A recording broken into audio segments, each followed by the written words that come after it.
Hello everyone, welcome back to my YouTube channel. I hope you all are doing well. So आज की video में हम discuss करने वाले हैं कि क्यों ऑस्ट्रेलिया ने जो वीज़ा हैं उनके नंबर को रिड्यूस कर दिया है और क्या क्या चेंजेस उन्होंने वीज़ा से रिलेटेड किए हैं।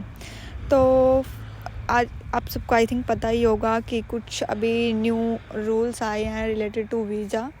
बिकॉज़ क्या हुआ था अभी लास्ट ईयर में 2023 में ऑस्ट्रेलिया में 6 लाख से भी ज़्यादा माइग्रेंट यहाँ पे आए हैं और जिसकी वजह से यहाँ पे हाउसिंग की प्रॉब्लम हो रही है। रेंट इंक्रीज़ हो गए हैं, लोगों को रूम्स नहीं मिल पा रहे हैं, बहुत ज़्यादा हाई रेट्स हो गए हैं।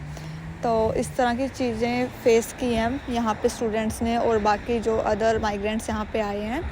तो इस चीज़ को देखते हुए ऑस्ट्रेलिया ने डिसीज़न लिया है कि वो अपने इस वीज़ा के जो भी उन्होंने वीज़ा यहाँ पे देते हैं वो माइग्रेंट्स को, उनमें कुछ चेंज किया है, कुछ उन्होंने कैंसिल करने का सोचा है और जो स्टूडेंट्स जो आ रहे हैं उनके नंबर को कम करने वाले हैं। वो ज़्यादा से ज़्यादा जेन्युइन ही स्टूडेंट को बुलाने वाले हैं। तो I am going to discuss all the changes कि क्या क्या उन्होंने किए हैं। तो फर्स्ट चेंज जो आया है स्टूडेंट्स से रिलेटेड कि जो पहले के बैंड स्कोर हुआ करते थे किसी भी कोर्स से रिलेटेड उसमें अब 0.5 इंक्रीज़ कर दिया है। मींस फॉर एग्ज़ाम्पल अगर किसी कोर्स में रिक्वायरमेंट थी कि 6 बैंड पे कोई यूनिवर्सिटी ले रही है तो अब वो 6.5 हो चुकी है। अगर किसी कोर्स में रिक्वायरमेंट थी 6.5 की तो अब वो 7 हो चुकी है और जो 7 थी किसी कोर्स में या फिर 7.5 थी तो वो 7 से 7.5 हो चुकी है और 7.5 से 8 हो चुकी है। तो अगर आपका डिसीज़न है कि आप ऑस्ट्रेलिया आना चाहते हैं और आपने आपका कोई गोल है कि आपको इस कोर्स में एडमिशन लेना है तो पहले से ही चेक करें कि उसमें क्या रिक्वायरमेंट है और उसी के अकॉर्डिंग आप अपना एग्ज़ाम देना, जो भी आपका आइल्स का या फिर पीटी का देने वाले हैं। तो बैंड स्कोर अपना देखना कि आपकी रिक्वायरमेंट क्या है, उसके अकॉर्डिंग ही अपना एग्ज़ाम देना, ठीक है। तो सेकंड चेंज जो आया है वो स्टूडेंट्स के वीज़ा से रिलेटेड ही है। पहले क्या होता था जब आप वीज़ा के लिए अप्लाई करते थे तो एक जीटीई की रिक्वायरमेंट को कंप्लीट करते थे, अपने डॉक्यूमेंटेशंस दिखाते थे, फंड्स दिखाते थे। तो उसको अब रिप्लेस करके एक जीएसटी जो इन्होंने टेस्ट है वो इंट्रोड्यूस करने वाले हैं। तो बोला गया कि फ़ेब या फिर मार्च में वो उसको इंट्रोड्यूस कर देंगे, genuine student test.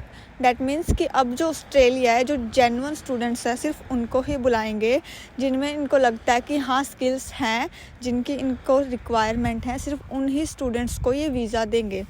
For example पहले क्या होता था कि कोई भी बच्चे कुछ भी दिखा के फेक डॉक्यूमेंट दिखा के यहाँ पे आ जाते थे, बट अब ऐसा कुछ भी नहीं होगा। पूरा अच्छे से देखा जाएगा कि इसमें बच्चे में वो स्किल है जो इन्हें चाहिए या नहीं। अगर इनको लगा कि हाँ कि उसमें स्किल है तभी ये उनको वीज़ा देंगे। इंजीनियर हो गए, मेडिकल के स्टूडेंट्स हो गए, आईटी के स्टूडेंट्स हो गए, तो इनको इन चीज़ की नीड है यहाँ पे, तो ये उन्हीं बच्चों को यहाँ पे बुलाएंगे जिनमें ये स्किल्स ऑलरेडी हैं, ठीक है। एंड जो थर्ड रूल है वो है कि हमें जो स्टूडेंट जो पीरियड होता है उसके बाद जो हमें टीआर मिलती है, ठीक है। तो पहले उसकी जो लेंथ थी वो ज़्यादा थी, बैचलर वालों को 3 इयर्स की मिलती थी, मास्टर्स वालों को 5 इयर्स की। तो उसको डिक्रीज़ कर दिया है, उस पीरियड को कम कर दिया, आई थिंक 1 ईयर का इन्होंने कम कर दिया है। तो वो आपको टाइम अब कम मिलने वाला है, तो आपको उसी टाइम के अंदर अपने पॉइंट्स जो पीआर के लिए आपको इकट्ठे करने होते हैं तो करने पड़ेंगे। तो उसमें और भी ज़्यादा आपको हार्ड वर्क करना पड़ेगा कि जल्द से जल्द जितना भी आपको टाइम मिलता है उसमें आप अपने पॉइंट्स इकट्ठे कर पाएँ। और जीएसटी के लिए आई विल से कि आपको अपनी स्किल्स के ऊपर काम करना है कि अगर आपको एम है कि ऑस्ट्रेलिया में आना है तो आपको अपनी स्किल्स शो करनी पड़ेगी और आपको दिखाना पड़ेगा कि you are willing to come here, ठीक है। उनको दिखना चाहिए कि हाँ आप यहाँ पे स्टडी के लिए ही आ रहे हो और किसी काम के लिए नहीं आ रहे हो, आपको और कोई मोटिव नहीं है। वो जेन्युइन दिखना चाहिए कि हाँ आप में विलिंगनेस है, तब आपका वीज़ा आपको ज़रूर मिलेगा, ठीक है। तो ये कुछ रूल आए थे तो आई थॉट कि मुझे ये शेयर करने चाहिए और कि क्या क्या आपको करना चाहिए। तो बेस्ट ऑफ लक, ट्राई करते रहें, you will get your visa. And one more thing, अगर कोई लड़की वेरीबी एरिया के आसपास या वेरीबी में रह रही है तो प्लीज़ कॉन्टेक्ट करें अगर वो काम ढूंढ रही है, because I have one work to do. So if you want any job, so you can comment and like my video, share as much as you can and subscribe. Thank you so much.